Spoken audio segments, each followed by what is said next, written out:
Boa tarde, irmãos. Boa tarde, que bom estarmos juntos aqui nessa tarde, nesse tempo que, pelo menos para mim, já tem sido bastante abençoado. Eu sei que eu não sou aquilo que os irmãos esperavam, não é? Mas sei também que o nosso Deus, por sua soberania, tem coisas extraordinárias para falar ao nosso coração. Eu sou casado há cerca de 20 anos, na verdade, pouco mais de 20 anos, com a Sabrina, e tenho duas filhas, uma filha que vai fazer 15 anos dentro de alguns meses, e uma que acabou de fazer 10 anos de idade. Eu sou privilegiado, porque faço aniversário no próximo dia 23 de abril. Sei que esta igreja faz também aniversário, e sei que a pastora Geórgia também faz aniversário no próximo dia 23 de abril. Ou seja, eu estou em casa feliz e realizado, porque estamos em festa. Amém, irmãos? Amém. Eu sou pastor há 17 anos e pastoreei 4 anos no Rio de Janeiro. Ultimamente eu sou pastor na cidade de Mantena, metrópole de Mantena, na primeira igreja batista de Mantena. Eu não sei se você conhece Mantena. Mantena é uma cidade que ficou conhecida em nível nacional como uma cidade onde muitas pessoas bravas moravam ali.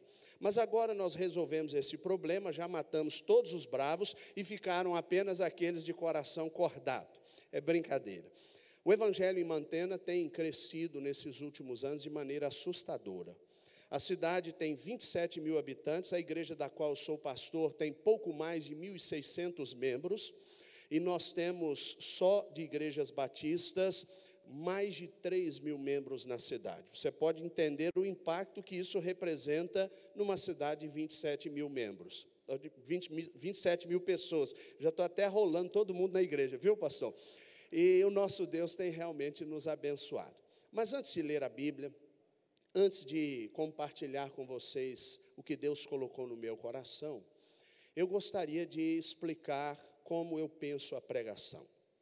Alguns anos atrás, eu cheguei no seminário onde morava, ficava interno, juntamente com a minha esposa, e mexendo no armário do nosso quarto, eu descobri uma caixinha, e ela fazia o IBER. O IBER era um Instituto de Educação Religiosa, hoje se transformou em CIEM, que é um Centro de Integração e Missões.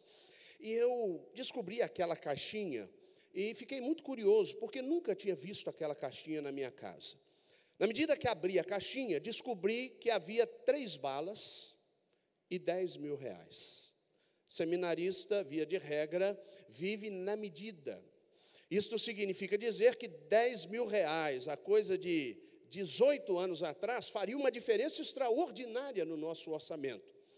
E quando eu descobri aqueles 10 mil reais e as 3 balas, eu quis explicações. Quando a minha esposa chegou em casa, no final da tarde, eu a chamei e disse: Sabrina, mexendo no nosso armário, eu descobri uma caixinha, e dentro dessa caixinha havia 3 balas e 10 mil reais. Você pode me explicar o que significa isso? E ela disse: claro, amor. É que eu acompanho você desde que você tinha 16 anos de idade, pregando por aí. Já adolescente você pregava. E todas as vezes eu cultivei este hábito, que você pregava um sermão ruim, eu colocava uma bala nessa caixinha. Eu pensei, bom, se durante todos esses anos ela acumulou apenas 3 balas, então estou na média. Mas e os 10 mil reais? Pode me explicar do que se trata? E ela disse, claro. Toda vez que inteiro uma dúzia, eu vendo as balas e guardo o dinheiro aí. E então eu percebi que, na verdade, a minha pregação não era grande coisa. É claro que isso é uma brincadeira, na verdade, não aconteceu. Mas eu gosto de usar essa ilustração para demonstrar que quem vai falar não é o pastor Marcelo. Porque se fosse, nós já estaríamos perdidos. Precisa ser o nosso Deus. Amém, irmãos? E se for assim, eu e você seremos abençoados. Por isso, eu quero convidá-lo a abrir a poderosa palavra do Senhor. Quero convidá-lo no Salmo de número 127. É o texto que Deus colocou no meu coração para compartilhar com os irmãos. Soube dessa responsabilidade ontem por volta da meia-noite, quase meia-noite. E então procurei com Deus algo que pudesse abençoar as nossas vidas. Eu quero convidá-lo a abrir a sua Bíblia no Salmo de número 127. Se você, porventura, estiver ao lado de alguém que não tem um exemplar da palavra de Deus, por favor, compartilhe, a fim de que todos possam acompanhar a leitura da palavra do Senhor. Eu lerei na versão Almeida século 21, Salmo de número 127. Se o Senhor não edificar a casa, em vão trabalham os que a edificam. Se o Senhor não proteger a cidade, em vão vigia a sentinela. Inútil vos será levantar de madrugada, repousar tarde, comer o pão de dores, pois ele o supre aos seus amados enquanto dormem. Os filhos são herança do Senhor, e o fruto do ventre é a sua recompensa. Como flechas na mão de um guerreiro, assim são os filhos da mocidade. Bem-aventurado o homem que com eles enche a sua aljava. Quando enfrentarem os inimigos numa disputa, não serão envergonhados. Amém? Vamos falar com Deus mais uma vez. Senhor, toca o nosso coração, ministra a tua palavra a cada um de nós. É assim que oramos, porque se assim acontecer, seremos abençoados por demais nesta tarde. E eu oro no nome santo de Jesus Cristo, Senhor desta igreja. Amém. Amém? Que Deus nos abençoe na leitura da sua palavra. Quando nós pensamos em família, nós pensamos no projeto de Deus. E Deus planejou a família para que ela vivesse de maneira harmoniosa, abençoada. O salmista foi muito feliz ao destacar alguns aspectos dos quais jamais podemos nos esquecer. Por exemplo, ele usa pelo menos duas figuras análogas nesse texto, quando ele compara os filhos à herança do Senhor, e também quando ele compara os filhos da juventude a flechas na mão do guerreiro. Eu gosto destas duas expressões análogas porque elas nos ajudam a compreender o projeto de Deus. Por exemplo, quando você pensa em herança, você pensa em algo que recebeu sem fazer grande esforço. Mas a despeito disso, você não pode colocar fora de qualquer maneira, precisa administrar com sabedoria. Se você não fizer assim, você vai desperdiçar a graça do nosso Deus. Quando nós pensamos em flecha na mão do guerreiro, nós pensamos em uma analogia que tem a ver com a responsabilidade também. Note que os dois aspectos estão relacionados à visão da responsabilidade. Quando você trabalha com a flecha, nesta concepção bíblica, você pensa em algo que lança no futuro, num ponto futuro. Quando você pensa no guerreiro, ele tem um arco que deve estar muito bem calibrado. E estes são os recursos que temos à mão para alcançar os nossos objetivos, alcançar os nossos alvos. E Deus está dizendo nesse texto que os filhos são qual flecha na mão deste guerreiro, que com um arco bem calibrado, isto é, com os recursos bem definidos em suas mãos, vai lançar esta flecha devidamente afiada num alvo estabelecido. E a pergunta que não quer calar é: que tipo de alvo nós estamos acertando com a nossa família, neste mundo que tem trazido uma série de desafios?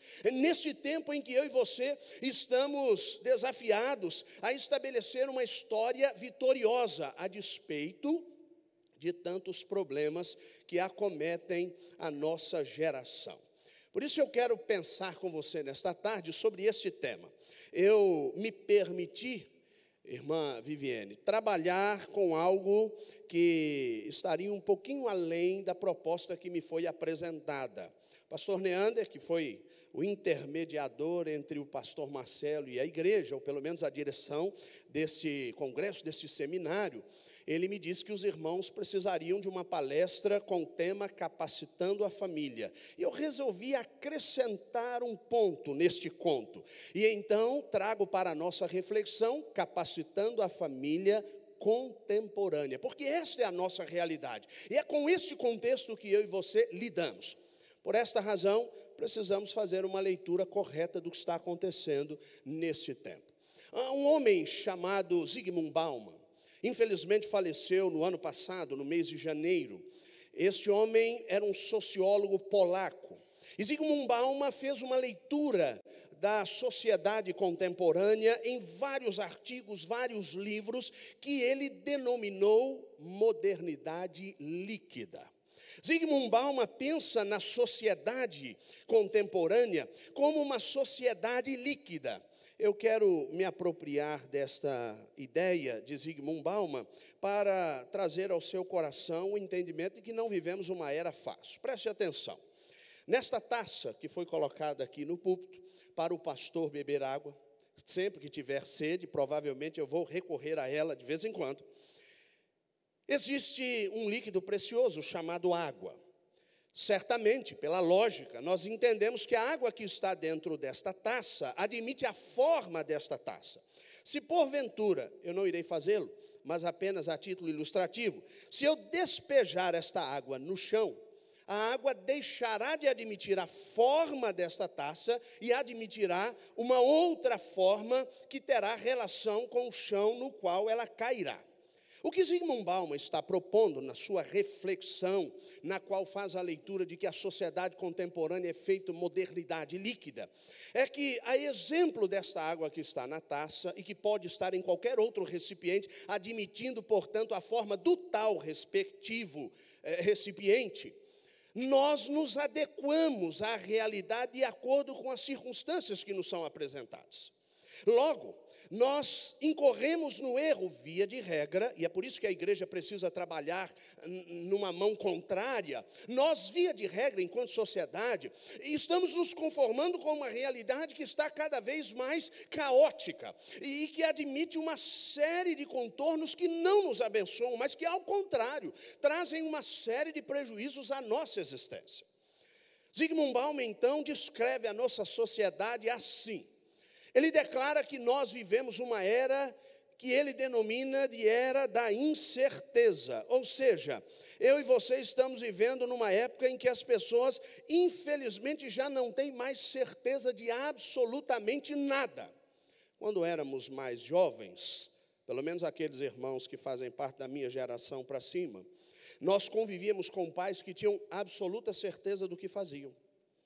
Os pais, eles não estavam preocupados em ser amados, mas estavam preocupados em ser respeitados. Eu me lembro que quando tinha aí os meus 10, 11 anos, estava do lado de fora da igreja brincando com alguns meninos da igreja, filhos de alguns diáconos e de irmãos da liderança, enquanto a igreja estava cultuando.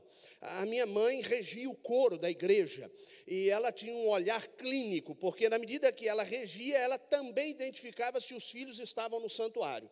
E uma vez percebendo que eu e meu irmão, que também é pastor no Rio de Janeiro, não estávamos no templo, assim que terminou o cântico do hino, do coral, ela fechou a pasta, fez sinal para que os coristas se assentassem e ela saiu de fininho em busca dos filhos.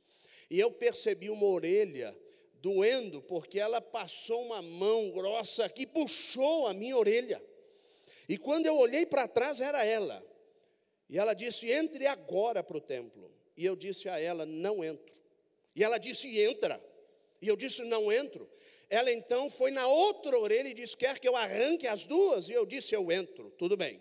Mas tem um detalhe, eu vou entrar, e quando tiver 18 anos de idade, eu fujo desta casa. Coisa de menino, não é? E eu disse a ela, eu não te amo mais. Sabe o que foi que ela me disse? Não tem problema. Eu não estou preocupada com o seu amor. Eu quero apenas que você me obedeça. E aquela palavra nunca mais saiu da minha mente. Sabe por quê? Porque anos depois, eu aprendi que nós só amamos a quem nós respeitamos. E a geração atual está preocupada em ser amada, em não desgostar, em não promover desgostos. E por esta razão está atendendo todas as manias, todas as vontades.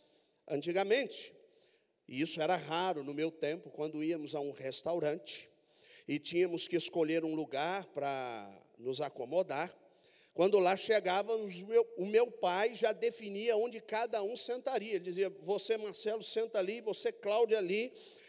Aí ele falava para o namorado da Cláudia, e você aqui do meu lado, né? Porque não queria ele muito perto da Cláudia. E você aí, Marcos, e aqui é o lugar da sua mãe, e aqui sento eu. Hoje em dia os pais chegam num restaurante e perguntam assim, filhinho, coisa linda do papai, quer sentar onde? Aí o menino fala, ali. Aí o outro fala, eu quero lá, eu quero. E agora? E acontece às vezes, o pai senta com um e a mãe com outro na outra mesa, porque um quer sentar num lugar e o outro no outro. Não há mais certeza de absolutamente nada. Antigamente, se eu chegasse em casa com um problema na escola, a minha mãe, o meu pai, me corrigiam, me davam uma surra. Hoje em dia, é a professora quem apanha na escola. Porque o problema nunca está nos nossos filhos, está na escola. E nós vamos perdendo o limite que deve ser estabelecido pelo plano da certeza nessa modernidade líquida. Mas se o problema parasse por aí, infelizmente não para. Esta era é a era do individualismo. O individualismo é brutal. O que é individualismo? Se você pegar etimologicamente o termo indivíduo, você vai chegar ao entendimento que indivíduo é aquilo que é da ordem do indivisível, ou seja, aquilo que não pode ser dividido em hipótese alguma. Portanto, é aquilo que é de ordem particular. Há pelo menos dois desdobramentos possíveis à existência do indivíduo. O que nós chamamos de individualidade, que é boa e deve ser preservada, que tem a ver com o espaço particular de cada um. E há o individualismo, que é a individualidade desenvolvida de maneira distorcida. É quando eu não consigo administrar a minha história com sabedoria e acabo pensando apenas em mim mesmo, me esquecendo de que existem outras pessoas nesse contexto no qual me relaciono e principalmente no qual estou inserido. Hoje em dia as pessoas não querem ouvir ninguém, elas só querem falar. Se você começar a conversar com alguém e apresentar a essa pessoa um problema, provavelmente essa pessoa trará um problema ainda maior para a conversa apenas por uma questão de rivalidade, porque ele não quer ouvi-lo, ele quer falar. Você diz, eu tenho úlcera. O outro diz, mas a minha sangra. Eu acordei às 4 horas da manhã e o outro vai dizer, pior fui eu que nem dormi. E assim as coisas vão acontecendo numa dinâmica onde não há mais solidariedade. As pessoas estão mais preocupadas em se tornar rivais nesta sociedade em que todos são, na verdade, pares.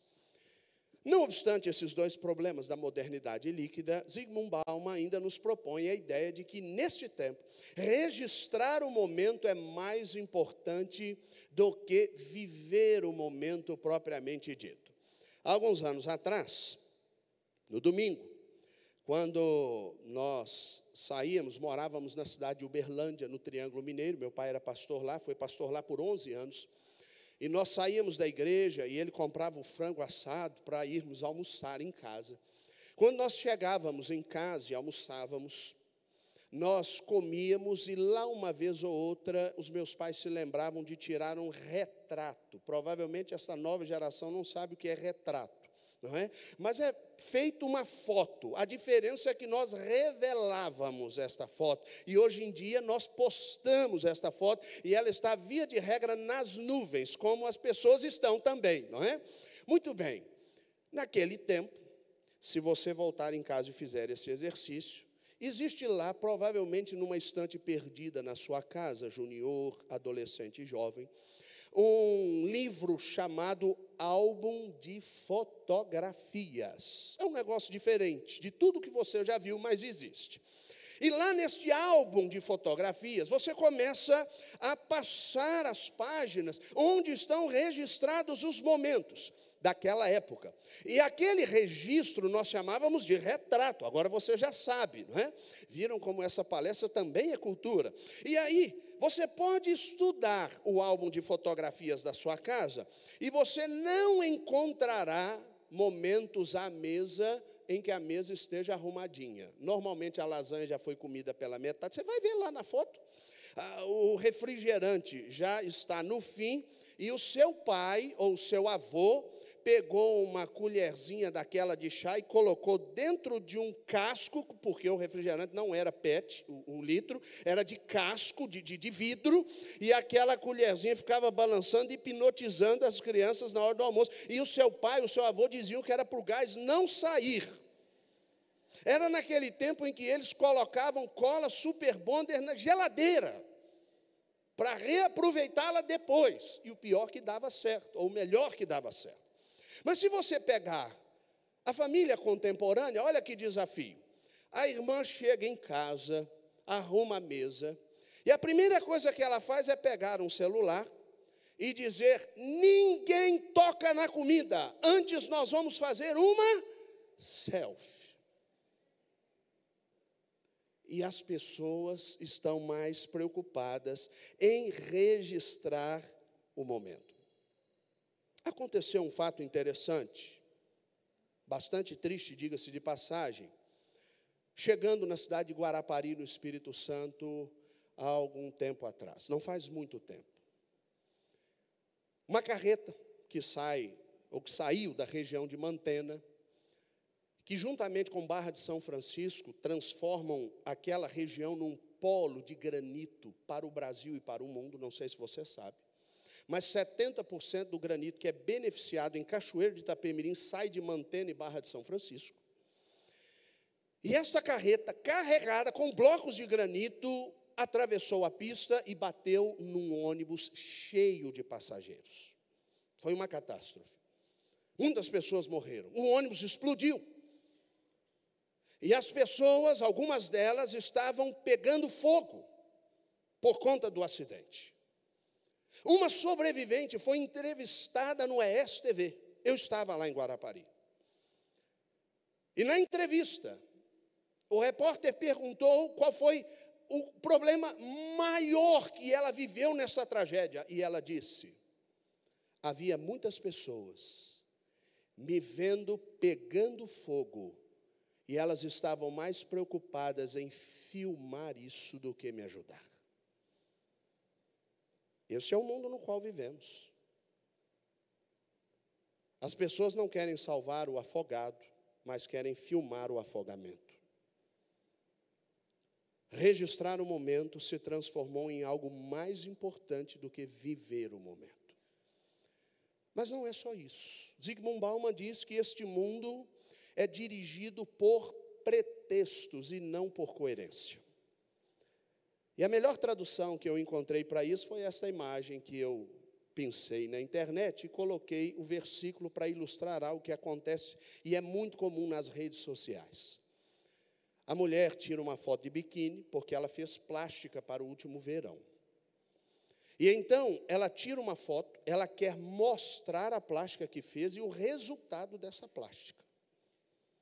E ela posta a foto e embaixo escreve: o Senhor é o meu pastor, nada me faltará. A pergunta que eu me faço é: o que a foto de biquíni tem a ver com o Senhor ser o meu pastor e nada me faltará? Nada. Porque, na verdade, não há coerência nesta relação, há pretextos. E nós estamos vivendo uma era em que as pessoas estão mais preocupadas com o pretexto e não propriamente com a coerência. Por isso a família precisa ser capacitada pelo poder da palavra de Deus. Eu e você vivemos numa era em que parecer feliz é muito mais importante do que ser feliz propriamente dito.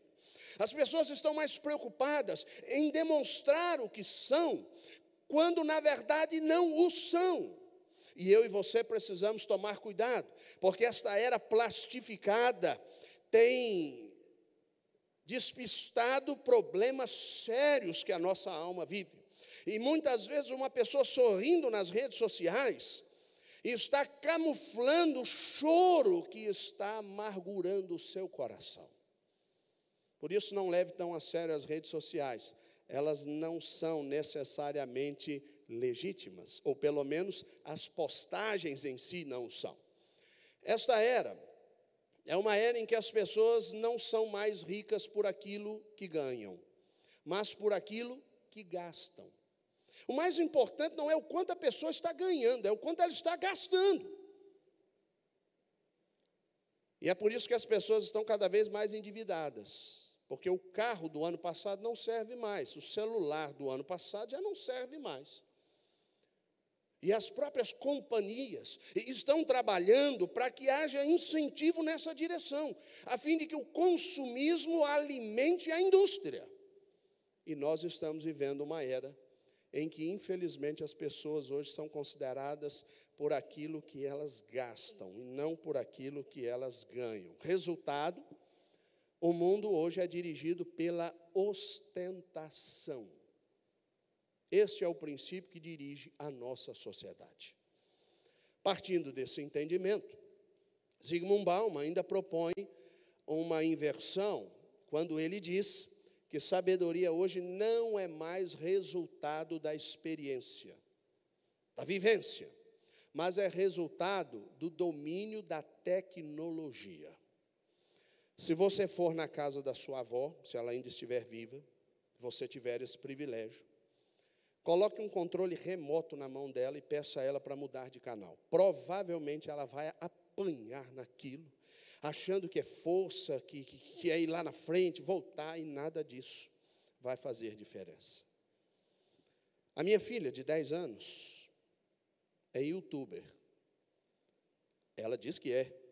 E eu, como pai, deixo que ela seja, desde que com muita responsabilidade. O domínio que ela tem da tecnologia é enorme. E por que isso acontece, pastor? Por uma razão simples. Eu tenho a tecnologia como segunda língua. Ela tem como primeira língua. O que significa dizer que ela já nasceu numa geração em que a tecnologia faz parte da vida. Logo, eu vejo inúmeras vezes ela ensinando o meu pai a mexer no seu smartphone. Há alguns meses atrás, eu precisei ligar para o telefone dele para dizer: pai, desliga o seu celular que o senhor está ao vivo de pijama na cama. E ele pegava o celular e passava na cara assim, ó. Na verdade, ele estava vendo alguma coisa no Facebook. O problema é que ele ficou ao vivo. E aí, depois eu fui ver os comentários, cada um mais engraçado que o outro. Ele morre de rir com isso, porque ele é muito espirituoso. E aí uma ovelha dele escreveu assim: ô pastorzão, achei que ia sair uma mensagem poderosa aí, e ele está lá, passando a câmera na cara, não é? E a coisa não ficou muito legal, mas ele riu a beça depois. Hoje em dia é resultado de domínio da tecnologia e não necessariamente do acúmulo de experiências e de sabedoria que nós temos. Eu quero fazer um exercício com você para que possamos, depois de fazer esta leitura da sociedade contemporânea, pensar como podemos capacitar a nossa família para que ela dê conta dessa demanda. Dê uma olhada nesta fotografia. Vamos chamar, como chamavam à época, nesse retrato. Dê uma boa olhada nesse retrato. E agora, depois de olhar este retrato, eu quero fazer-lhes uma pergunta. Quantas pessoas estão sorrindo neste retrato? Quantas? Nenhuma. Nenhuma pessoa. Agora, nós vamos comparar o retrato do início do século XX com uma foto de uma família contemporânea. É muito diferente. É muito diferente. Eu vou voltar à foto dos seus avós, bisavós. Agora, a maior parte das fotos que eu e você postamos. Quando nós olhamos para essa realidade, nós percebemos o tamanho do desafio que nós temos enquanto família. Não é pequeno. A capacitação, ela vem de uma ação conjunta. Deus está interessado em municiar, instrumentalizar a família, abençoar a família. Mas Ele não poderá fazê-lo se eu e você não abrirmos as portas do nosso lar, do nosso coração, para que Ele faça milagres dentro da nossa casa, mesmo uma família, e é disso que nós estamos falando, que tenha que conviver com uma sociedade líquida, uma sociedade que se conforma com a realidade do seu tempo. Eu e você precisamos nos capacitar. E para tanto, nós vamos passear nesse texto do Salmo 127 com alguns princípios que podem nos ajudar a ter ferramentas para lidar com esta nova realidade, com este desafio que acomete grandes e pequenos, idosos e recém-nascidos. Todos nós estamos convivendo com esta realidade. E precisamos ter respostas que venham do trono da graça para viver uma família feliz e abençoada. E para tanto, preste atenção. A primeira coisa que você precisa: não viva de maneira nenhuma em um mundo paralelo. Isso colocará a sua casa em sérios riscos. A Bíblia, nesse texto, está nos dizendo que eu e você precisamos entender que a nossa realidade precisa acontecer conjuntamente com a ação poderosa de Deus. Não pode ser uma visão desvencilhada do propósito do Senhor. A Bíblia impõe já de início algumas condições. Se o Senhor edificar a casa, se o Senhor, portanto, estiver no controle de todas as coisas, desde o início da sua fundação, até o momento em que ela estiver pronta, se Deus estiver no controle da sua família, então você verá a glória do Senhor. Mas caso contrário, será inútil. Você pode estabelecer uma vida paralela, você pode estabelecer uma vida sem consciência dos perigos, dos riscos que corre, e você terá sérios problemas. Por isso, não viva num mundo paralelo. Você precisa conhecer essa realidade. Você precisa se preparar para ela. Você precisa monitorar a sua família com responsabilidade. Você precisa ter o compromisso de dar a ela o entendimento de que ela não está isolada deste mundo. Ela receberá influências, seja pela televisão, seja pela internet, seja pelos relacionamentos interpessoais. Você precisará fundamentar a sua família na vontade de Deus. Amém, irmãos? E não tem outra maneira de fazer isso. Nós precisamos trabalhar para que Deus seja Senhor do nosso lar. Eu tenho 2 filhas, como disse há pouco, a minha esposa, sou parte de uma família muito abençoada. E tenho a oportunidade de pregar em muitos lugares. E em todos os lugares que eu estou sempre pensando na minha família. Infelizmente, nem sempre eu posso estar com ela.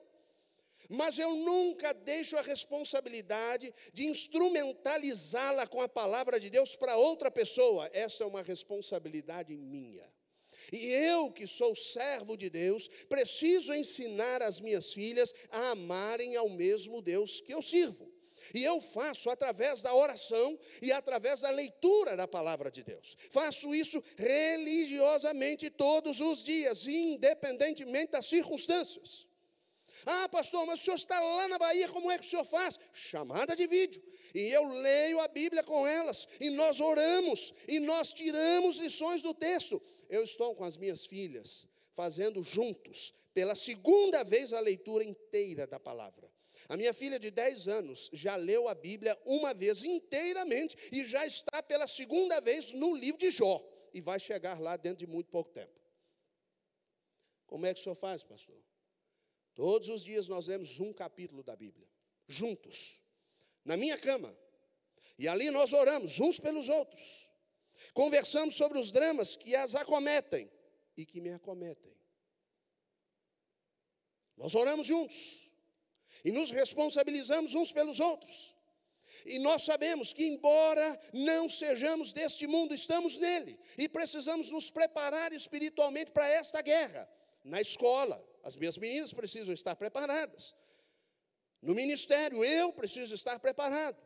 E em várias outras situações, a minha esposa, que é diretora de escola, também precisa estar preparada. Nós não podemos viver num mundo paralelo, desconectados desta realidade e da responsabilidade de andar com Deus.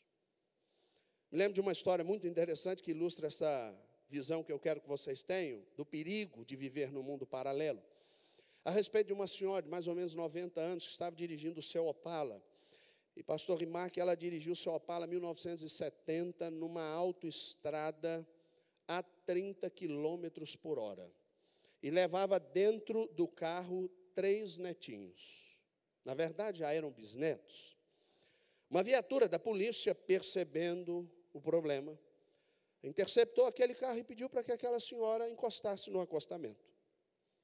Ele então foi fazer a abordagem e disse: minha senhora, a senhora pode me passar os documentos do veículo e sua habilitação, por favor? E ela disse: claro, seu guarda. Pois não. Foi na bolsa, pegou os documentos e entregou ao guarda. Ele foi lá atrás, conferiu os pneus, os faróis, faroletes. Percebendo que estava tudo em ordem, voltou e disse: minha senhora, embora o seu carro seja bastante antigo, parece estar tudo em ordem. Deixe-me fazer uma pergunta à senhora. Por que a senhora está andando abaixo da velocidade permitida nesse trecho? Mas quem disse ao senhor, respondeu a senhora, que eu estou andando abaixo da velocidade permitida? O velocímetro. A senhora estava a 30 quilômetros por hora. Ela disse: claro. E de onde a senhora tirou que 30 quilômetros por hora nesse trecho não é andar abaixo da velocidade permitida? Ela disse: daquela placa ali. Que placa? Aquela. E apontou para uma placa. Ali está escrito, disse a senhora, BR 030. Ele disse: a senhora está lendo os sinais errados. Aquela é a inscrição que denomina esta BR, esta estrada. Ali é a codificação dessa estrada. Não é a velocidade. Ah, seu guarda, o senhor me desculpe. Agora eu estou vendo que a senhora está andando com os 3 bisnetinhos aí no banco carona, banco de trás. São bisnetos, eu suponho. Ela disse: sim, senhor, o senhor acertou. Por que eles estão assustados, com os olhos arregalados? Ah, seu guarda, presumo que seja pelo fato de que acabei de sair da BR-280. Ou seja, partindo do mesmo princípio, ela andou a 280 quilômetros por hora com 3 bisnetinhos no banco de trás e quase matou os garotos do coração. Resultado, estava num mundo paralelo, não estava entendendo os sinais, não estava compreendendo a realidade dos fatos e estava colocando a própria vida, a vida de seus bisnetos e de outros motoristas daquela autoestrada em risco. Tome cuidado. A sua vida é preciosa demais para viver num mundo paralelo. Caia na real. Segunda coisa que eu aprendo com esse texto. Entenda, meu irmão, claramente o tamanho da responsabilidade de cuidar bem de suas oportunidades. Isso pode garantir o futuro da sua família. Quem não entende o tamanho da responsabilidade que tem nas mãos, chamado família, não está pronto para vencer os dias atuais. Eu e você precisamos entender claramente o tamanho da nossa responsabilidade. Quando não fazemos, estabelecemos em nossa história um comportamento que a psicologia chama de culpa existencial. Isto é quando eu não consigo compreender o meu lugar no sistema.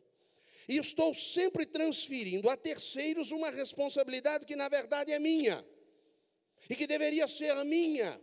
E eu preciso compreender o tamanho da minha responsabilidade nesse contexto chamado família. Se eu não percebo isso, se eu não compreendo isso, eu não estou pronto para vencer os desafios da sociedade contemporânea. E eu preciso me capacitar a partir da responsabilização pessoal. Se tem um lugar, ou melhor dizendo, um contexto no qual eu não posso transferir responsabilidades, é a família.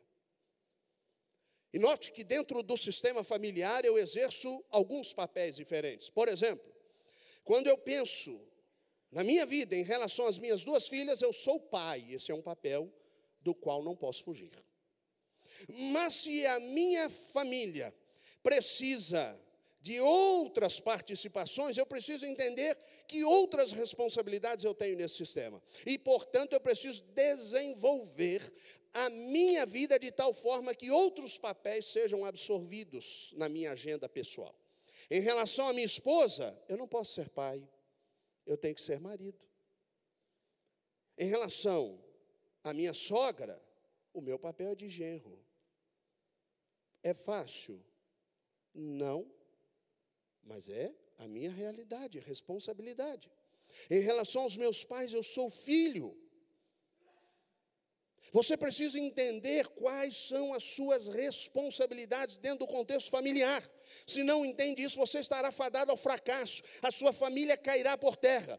A Bíblia diz que neste contexto, registrado no Salmo de número 127, a segurança vem de Deus. E ela é fruto da responsabilidade de buscar ao Senhor. Se eu não faço, eu não dou a Ele a abertura necessária para Ele realizar proezas no contexto da minha família.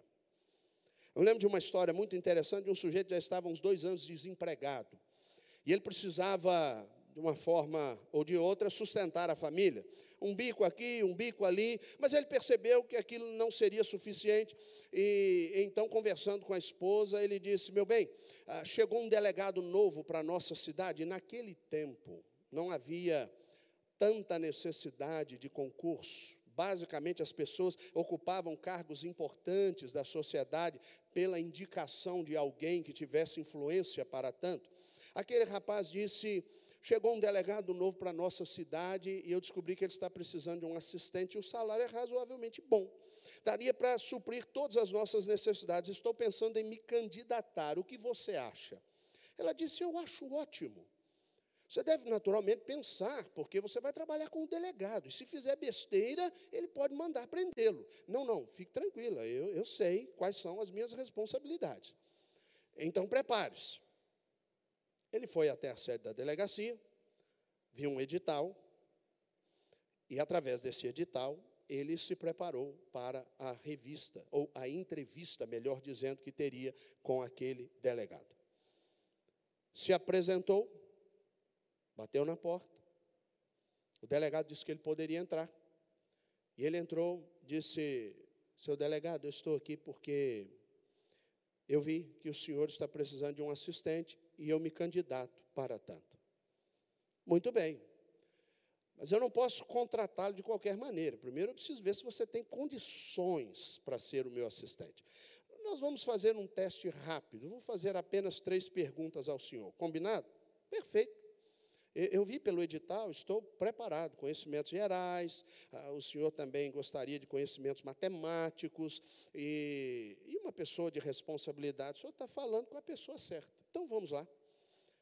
Vou fazer um teste bem fácil, até porque já estou aqui há 15 dias e o senhor é a primeira pessoa que se apresenta, se candidatando a ser meu assistente. Então, até por falta de opção, vamos lá. Primeira pergunta que eu quero fazer para o senhor: quanto é 1 mais 1? Pergunta fácil. O sujeito coçou a testa, pensou. Já sei. Então responda. 11. 11. Sim, juntei 1 com 1, deu 11. O delegado, abismado, ouvindo a resposta, pensou: vou dispensar o sujeito agora. Mas lá no íntimo, misericórdia falou mais alto, ele disse: vou te dar mais uma chance. Até por falta de opção. Mas preste atenção, as suas chances estão ficando escassas. São apenas 3 oportunidades. Uma você já desperdiçou, vamos à segunda. Quais são os 2 únicos meses do ano que começam com a letra M? Essa é fácil. Doutor, mês passado e mês que vem. Quando ele disse isso, o delegado, pronto, desanimou completamente. Disse: mas não é possível, amigo. Olha, eu vou fazer uma terceira e última pergunta, e vamos ver como é que você responde. Se você acertar, o emprego é seu. Muito bem. Preste atenção. Quem matou Getúlio Vargas? O senhor me dá um tempo para pensar? Claro. 5 minutos depois, ele responde: doutor, essa, infelizmente, eu sou obrigado a confessar, não sei mesmo. Você não sabe quem matou Getúlio Vargas? Não. Então, faça um favor para mim. Vai para casa. Pesquise nos livros de história. e me traga a resposta, e só volte aqui quando aparecer aqui com a resposta. Combinado? Ele disse, sim, senhor, o senhor é autoridade aqui, ok. Se levantou e foi embora. Para você que não sabe, foi suicídio, pelo menos é assim que a história conta. E Getúlio Vargas se matou. Portanto, não foi um homicídio. Mas ele chegou em casa. E quando a dobradiça do portão rangeu, aí a mulher falou, ele chegou. Abriu a porta com um sorriso e falou, conseguiu um emprego? Ele disse, ainda não. Mas e aí, o delegado gostou de você? Acho que sim. Eu nem comecei a trabalhar ainda, ele já me deu um crime para investigar. E eu estou investigando.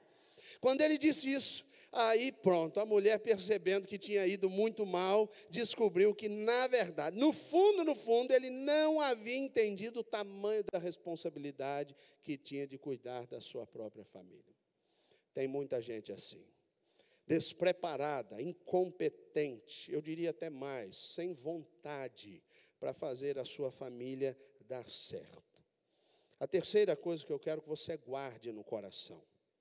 Cuidado com suas intervenções. Lembre-se de que em matéria de comportamento, saber tratar faz toda a diferença. Quando eu penso em família, eu penso em relacionamento interpessoal, isto é, relacionamento entre pessoas, mas penso também em relacionamento intrapessoal, que é o relacionamento que eu travo comigo mesmo. E eu preciso equacionar esses relacionamentos de tal maneira que as minhas intervenções dentro desse sistema familiar possam promover a bênção de Deus e não o contrário. Minha mãe tem uma frase que eu gosto muito, ela diz, coisas não são mais importantes do que pessoas. Eu vou repetir porque essa frase, embora simples, ela é extremamente importante. Coisas não são mais importantes do que pessoas. E se eu e você quisermos fazer a nossa família dar certo, precisaremos cuidar muito bem de nossas intervenções. A nossa participação, queridos, é decisiva no sistema familiar. Dependendo do que você falar, você pode destruir um coração. Dependendo do que você disser, você pode abençoar um coração. Dependendo do que você fizer, você pode provocar uma catástrofe na sua casa, mas dependendo do que você fizer, você pode fortalecer os muros de tal maneira que as tempestades não tenham a propriedade de abalar as estruturas do seu lar. Então, cuide muito bem de suas intervenções.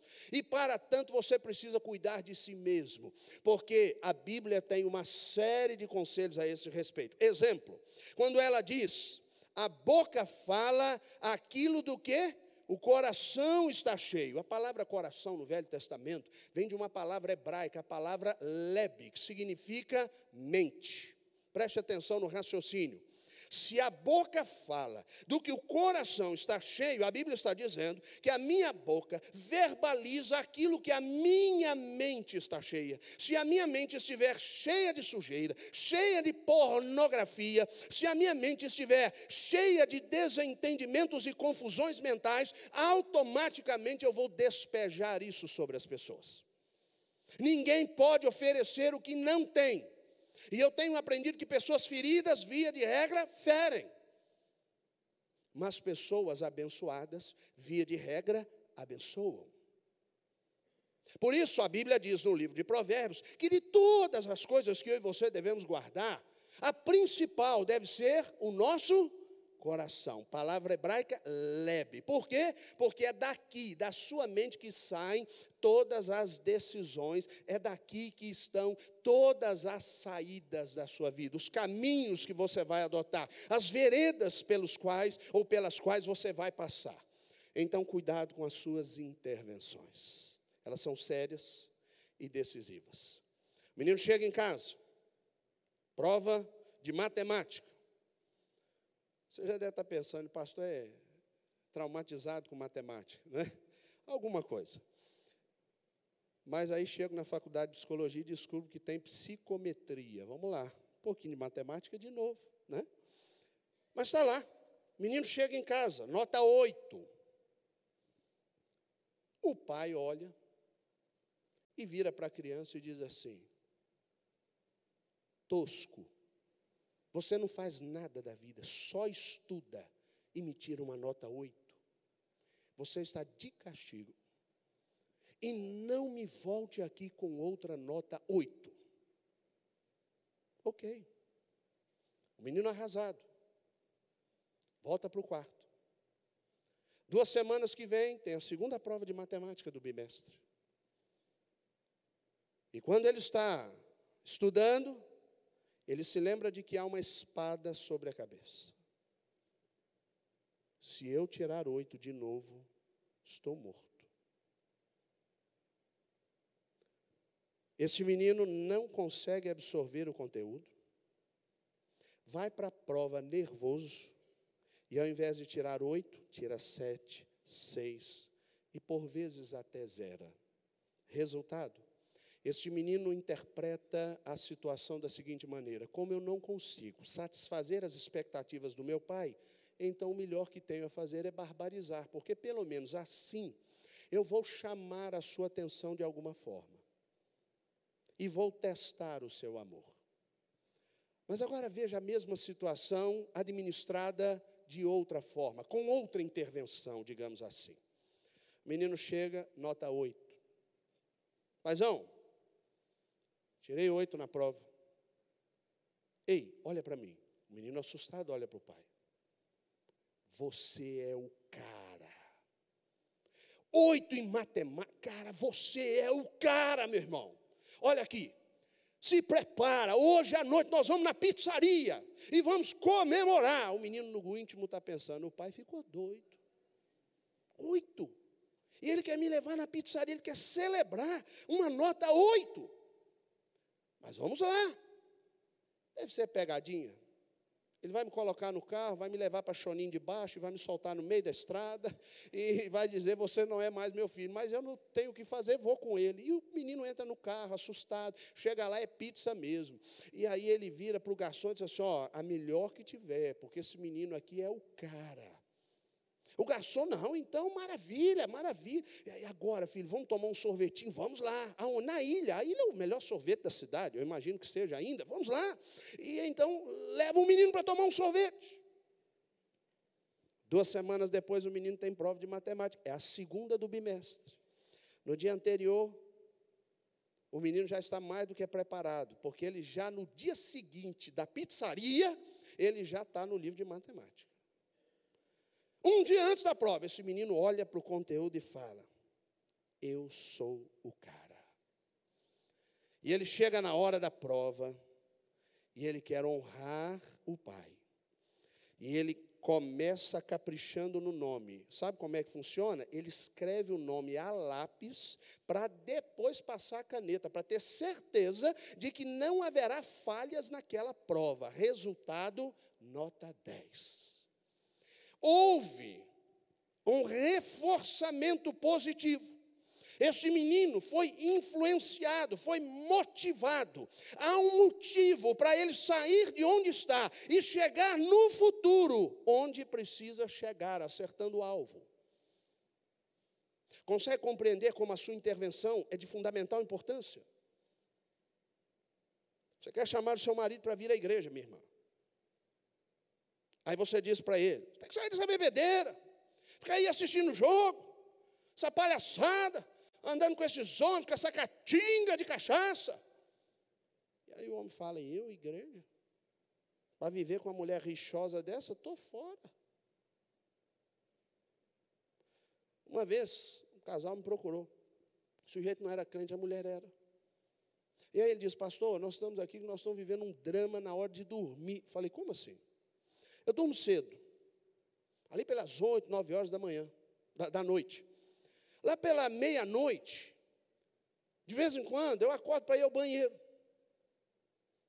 Pastor, o senhor acredita que ultimamente, quando eu acordo para ir ao banheiro, eu descubro que a minha mulher está em cima de mim orando. Senhor, lava a alma desse miserável, lava a alma desse miserável. Pastor, ela me chama de miserável para Deus. E aí ela olhou para mim e falou assim, anátema, pastor, anátema. Eu falei, calma, não é assim. Se a sua intervenção for errada, seu marido não vem para a igreja nunca.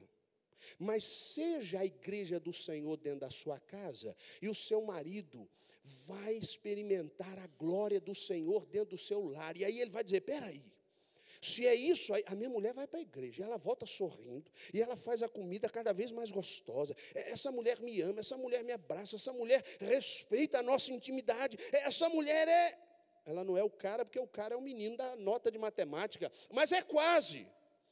Não, eu vou saber que história é essa. Eu quero conhecer essa glória de Deus. Sua intervenção faz diferença.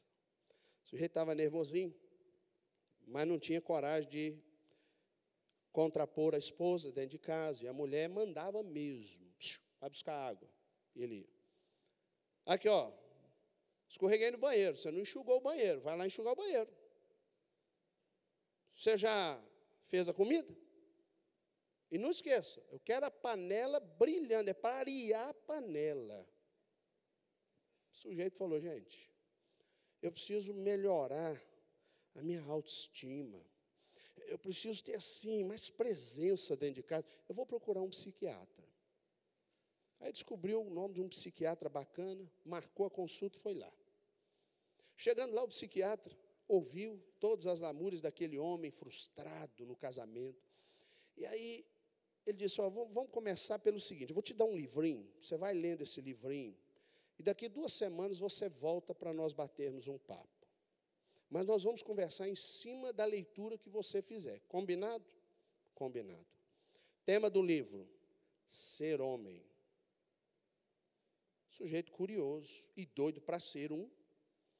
Ele estava de ônibus, entrou no ônibus, e no percurso entre o ponto que estava próximo ao consultório do médico e a sua casa, ele foi lendo o livretinho, e quando chegou perto de casa, ele já tinha lido o livro todinho. Ele foi descendo os degraus do ônibus, ele já estava pisando firme. O livro inflou o sujeito. Chegou em casa, ao invés de abrir a porta assim, ele meteu o pé na porta assim. A mulher assustada, de bobs no cabelo, fazendo tricô no sofá. Ele disse assim, já percebeu que a banda agora vai tocar diferente? Ela olhou para ele e falou, ficou doido? Cala a boca, silêncio, não deu autorização para você falar. Presta atenção. Eu vou ditar as cartas para o nosso relacionamento agora. Eu vou para o banheiro tomar um banho. Quando eu sair do box, eu quero os meus chinelos na porta do box. Você vai ficar com a toalha na mão, me esperando. Eu vou me enxugar. E depois eu vou me virar de costas. E você vai enxugar as minhas costas. Eu vou para o quarto. Vou colocar a minha cueca. Vou colocar o meu pijama. Vou sentar na cama e vou te entregar uma escova de cabelo. E sabe quem é que vai escovar o meu cabelo? A essa altura. A mulher já estava por aqui. Ela disse, eu sei. Ela se levantou, o cara já foi encolhendo. Sabe quem é que vai escovar o seu cabelo? É o cara da funerária, porque eu vou te matar agora, sujeito. E ela saiu correndo atrás dele, ele pulou o muro e voltou para o consultório do psiquiatra e disse, não deu certo. Não deu certo porque a intervenção milagrosa não existe. Você precisa realmente ter sabedoria. Eu preciso caminhar para o final, porque senão vocês nunca mais vão me chamar. É a primeira vez, né? Já vim tapar um buraco. E ainda vem e tapa o buraco do pastor, como é que era o nome? Sérgio Matos, e dos outros que vão falar nas oficinas, aí pronto, ninguém me chama mais. Mas vamos caminhar para terminar. Cuidado. Você quer ter ferramentas para vencer esses dias contemporâneos que são tremendamente desafiadores? Cuidado para não ser ignorante. Problema de verdade só podemos resolver com o quê, irmãos? Sabedoria de Deus. Lembra do início do texto? Se o Senhor não for o edificador da casa, essa casa vai ruir. A sabedoria vem do Senhor. Eu tenho 2 textos para provar a você que a sabedoria precisa ser pedida por nós, buscada por nós. O primeiro deles é o Salmo de número 90, versículo 12. É um texto de Moisés.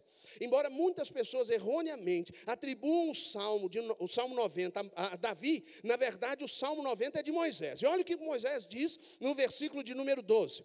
Ensina-nos a contar os nossos dias de tal maneira que alcancemos o quê, irmãos? Um coração sábio, uma mente sábia. Lembre que a palavra hebraica para coração no Velho Testamento é a palavra lebe, que significa mente. Então, uma mente sábia.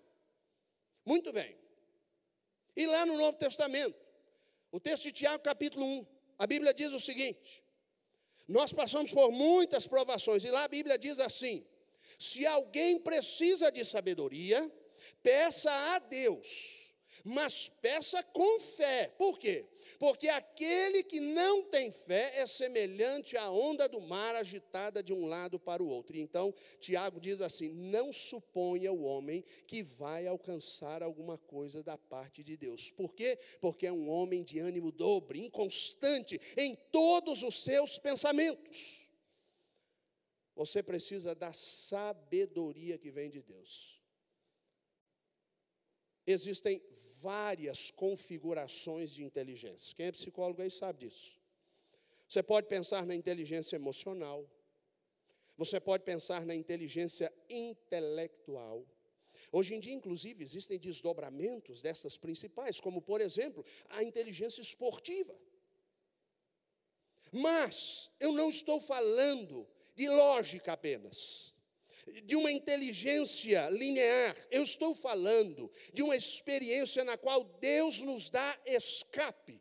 E a expressão escape na Bíblia vem de uma palavra hebraica que diz assim: Selah Hamalekot, isto é, Deus traz escape. Quando o homem se vê em situação difícil, isto é, num beco sem saída, ele olha para o Senhor, eleva os meus olhos para os montes e pergunta: de onde me virá o socorro? O meu socorro, isto é, Selah Hamalekot, vem do Senhor que fez os céus e a terra. É em Deus que você vai encontrar saídas para todos os becos fechados da sua família. E você precisa de sabedoria. Isso você não vai encontrar apenas lendo livros, você não vai encontrar apenas estudando ou ganhando experiência de vida. Embora tudo isso seja importante, você só vai ganhar na dependência de Deus. Ele é a única pessoa que pode mudar a sua sorte. Amém, irmãos? Lembre-se de Jó. Capítulo 42, versículo 10, a Bíblia diz: antes, o Senhor mudou a sorte de Jó, quando este orava pelos seus amigos, e deu-lhe o dobro de tudo que antes possuíra. Sabe o que significa dizer isso? Que Deus mudou a condição de Jó, e Ele pode transformar a sua condição em algo privilegiado, em algo abençoado, em algo que realmente fará estremecer os portões do inferno. Mas você só vai alcançar isso se você estiver na dependência de Deus. Me lembro de uma história interessante, pastor, já estou caminhando para o fim. Sujeito que era monge, e naquele seminário, as pessoas estavam já cansadas da direção de um reitor, que já era de idade. Então aquele rapaz precisava ver um novo reitor. E ele descobriu que um processo seletivo foi instaurado para que alguém assumisse o lugar daquele reitor. 300 candidatos se apresentaram, entre eles ele. E aí, dos 300 vieram para 50, dos 50 vieram para 10, e dos 10 ficaram 2, ele e um outro rapaz. Ele queria muito ser o novo reitor. Mas para alcançar essa condição, o reitor ficou em dúvida, porque ele percebeu que os 2 candidatos eram igualmente bons, eles se equivaliam. Ele pensou: como é que eu vou tirar essa diferença entre eles? Já sei. Chamou os 2 no pé de uma montanha de 2 quilômetros de altura, e ele disse: eu vou entregar um punhado de feijão na sua mão, e entregou na mão de um candidato, e um punhado de feijão na mão do outro candidato. Vocês vão para casa. E amanhã cedo vocês vão aparecer aqui com galocha. Galocha é uma bota de plástico. Vocês vão chegar aqui com os caroços de feijão dentro da bota. Vocês vão subir essa montanha 2 quilômetros para cima e vão descer 2 quilômetros para baixo. Aquele que chegar primeiro vai ganhar o direito de ser o novo reitor. Os dois foram para casa, preocupados sobre como eles iriam andar com caroços de feijão dentro da bota.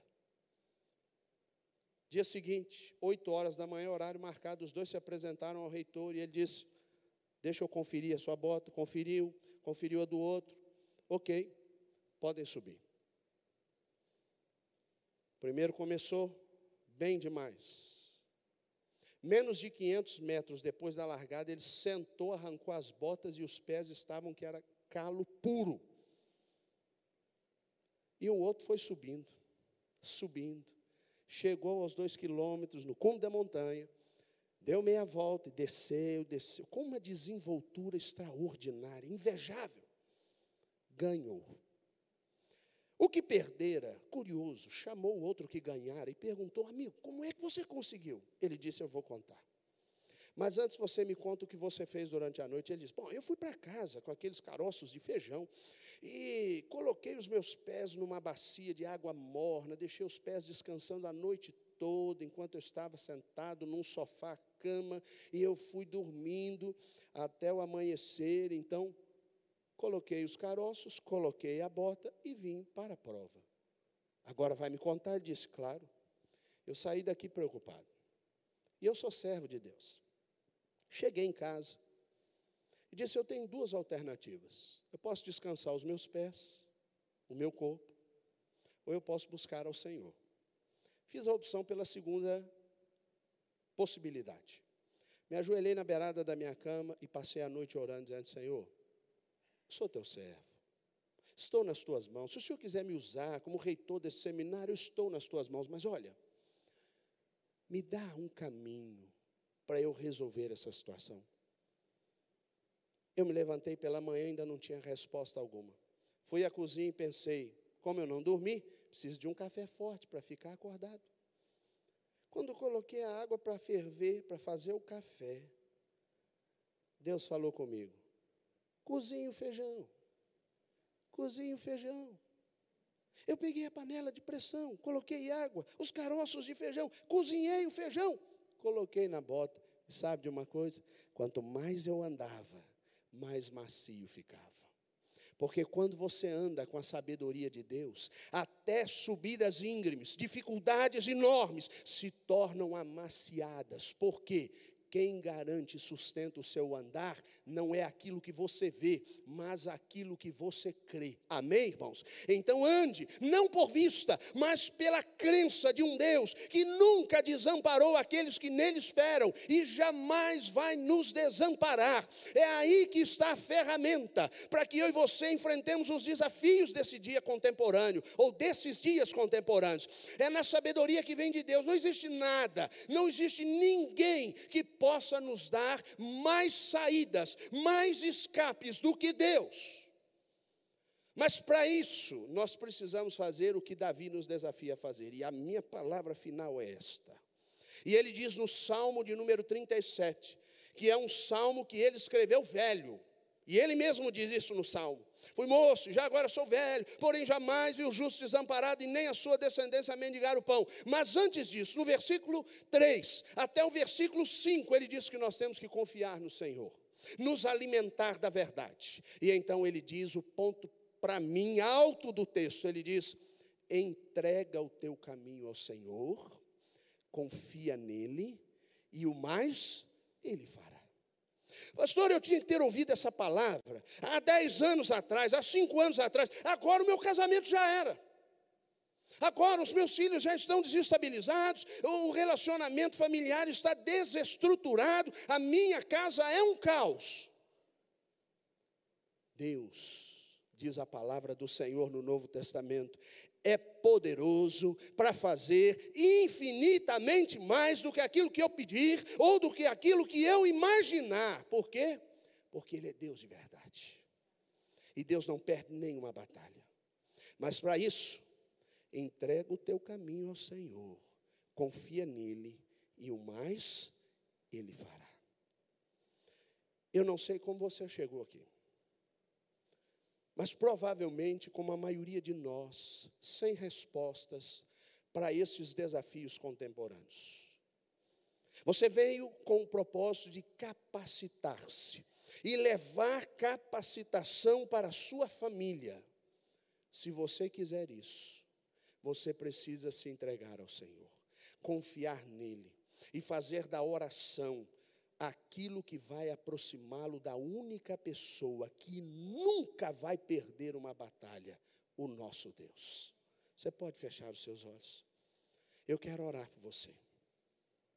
Eu quero orar com você. Muitas coisas foram ditas nesta tarde. Dentre elas, que você precisa ter a responsabilidade de assumir o seu papel dentro de casa. Ah, pastor, mas eu não consigo convencer o meu marido, convencer a minha esposa, convencer os meus filhos. Você só tem que tocar o coração de Deus. E o resto é com Ele. E Ele fará milagres no meio do deserto. Senhor Deus, nós estamos aqui diante do Senhor. É a tua igreja reunida. Provavelmente outros amigos que também estão conosco, que talvez nem da igreja façam parte.